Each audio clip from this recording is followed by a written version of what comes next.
My name is Garland Nixon, and I'm a retired police official, a journalist, and in my opinion, a representative of the working class citizens of the United States. As a student of history, I recognize that the location of the United States has, with a few notable exceptions, shielded our land from the decimation of war. I also recognize that the proliferation of nuclear weapons has eliminated that geographical advantage, and the people of this nation face the same existential threat as the many nations that were literally flattened during 2 world wars. In February of 2022, Russia elected to enter the military conflict in Ukraine, and we, average working class citizens, were provided by our media with an assortment of shallow, simplistic, and often conflicting reasons for that action. Fortunately, many of us knew the truth about the potential for this escalation long before it flared up. We recall that in 2019, Alexei Arestovich, a close advisor to President Zelensky, was quoted as saying, with a probability of 99.9%, our price for joining NATO is a big war with Russia. We recall Professor John Mearsheimer's prophetic prediction that, quote, the West is leading Ukraine down the primrose path, and the end result is Ukraine is going to get wrecked. And lastly, we recall the list of security demands centered around NATO expansion that Russia issued on December 17th, 2021.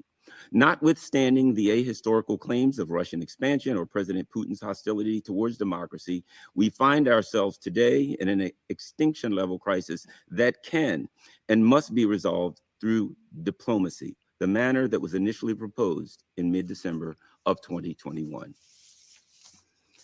Since the February 2022 entrance of the Russian military into the battle, the United States government has injected over $100 billion in arms and other forms of assistance to the conflict.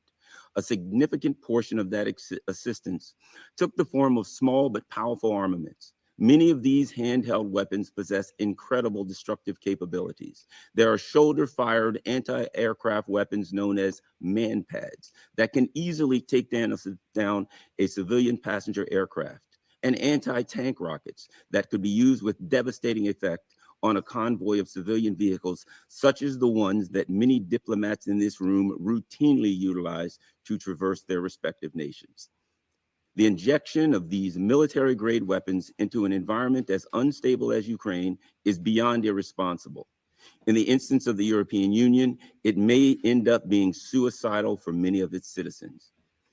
We are already confronted with instances of weapons from this conflict finding their way via the black market to Africa, which means that the nations of Europe are most likely already inundated with dangerous military hardware. The leaders of Europe must recognize that this conflict will eventually come to a conclusion. And when that happens, the powerful weapons of war that will have flooded their society will not simply melt away. The most violent and criminal elements in Europe and beyond will possess the ability to threaten the internal stability of any nation that they choose. They will need no army or organized structure. A lone wolf attacker with an anti-aircraft or an anti-tank missile will be able to destabilize an entire nation with a single act. Who amongst us would be comfortable taking a commercial flight if criminal or terrorist actors shoot down a civilian plane in Paris, London, or Brussels? I can guarantee that just the mention of this potential tragedy is eliciting a fear response in those of us who routinely travel on commercial aircraft in the European region.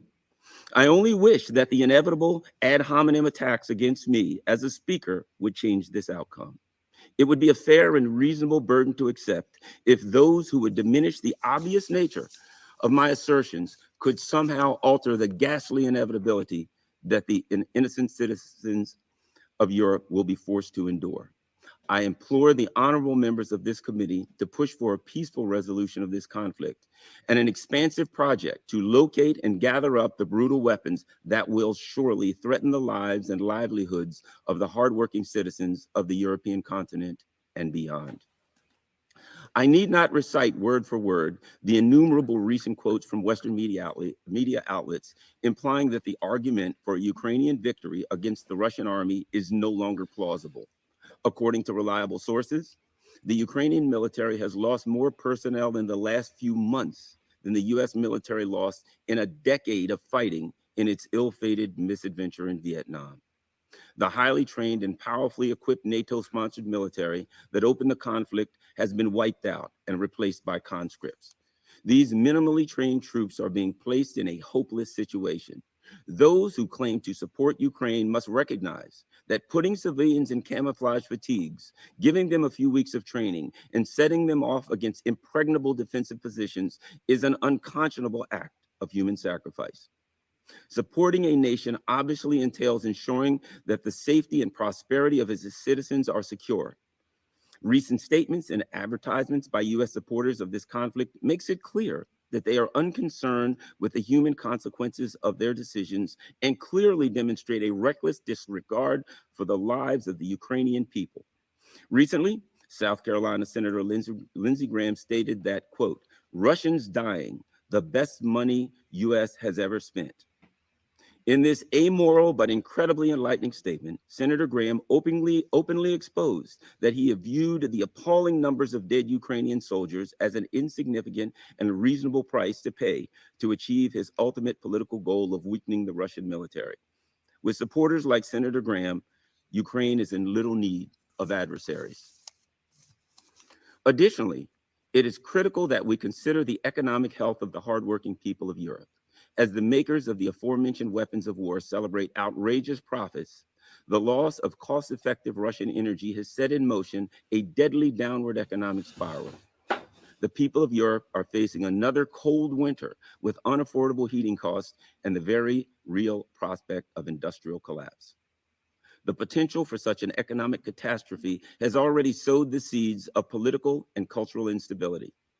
Governments have begun to fall, and should the current Middle East crisis metastasize, a winter without Russian energy would result in the immediate and precipitous demise of the European economic bloc.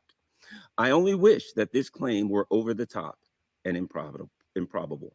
It is clear and obvious that the prosperity of the European region is facing great peril, and we must ask ourselves whether it is moral and just to destroy centuries of economic and cultural advancement for an esoteric ideological battle.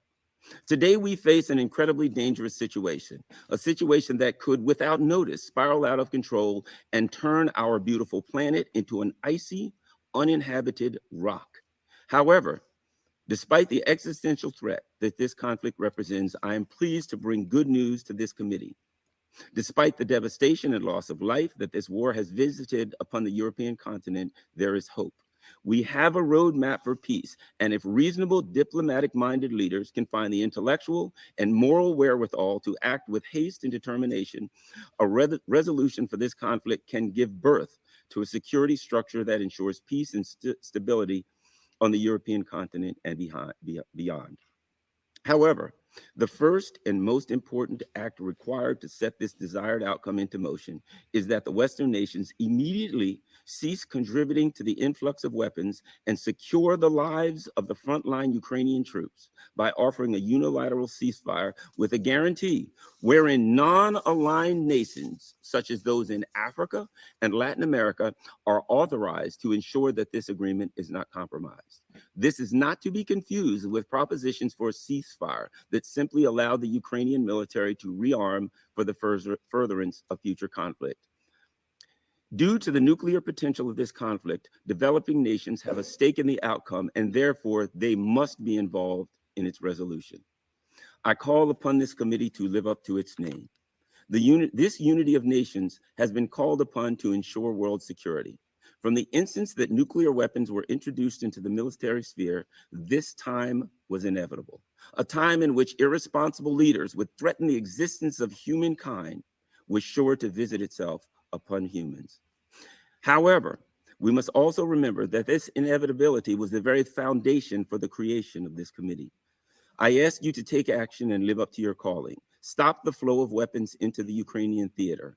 Push for an end to hostilities and work for a resolution of the European security that takes into account the security of the European nations, the Russian Federation, and the overall threat that this conflict presents to the existence of humanity.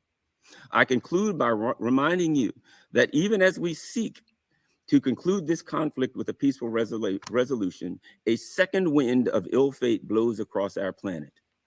Of the three major nuclear superpowers, the one in which I reside is pumping billions of dollars of weapons into the border of one, and literally into a province of the other. The reckless act of destabilizing and weaponizing Ukraine has a loathsome and vile twin on the Chinese island of Taiwan. Again, I remind you of the words of the ever hawkish Senator Lindsey Graham, who, when speaking about the Ukraine conflict, referenced Taiwan by stating that, quote, they are going to fight to the last man in Taiwan. This suicidal march towards nuclear conflict must be stopped. And I beseech you to begin the process immediately by stopping the flow of weapons to Ukraine and expediting a peaceful resolution to the conflict. Thank you and good day.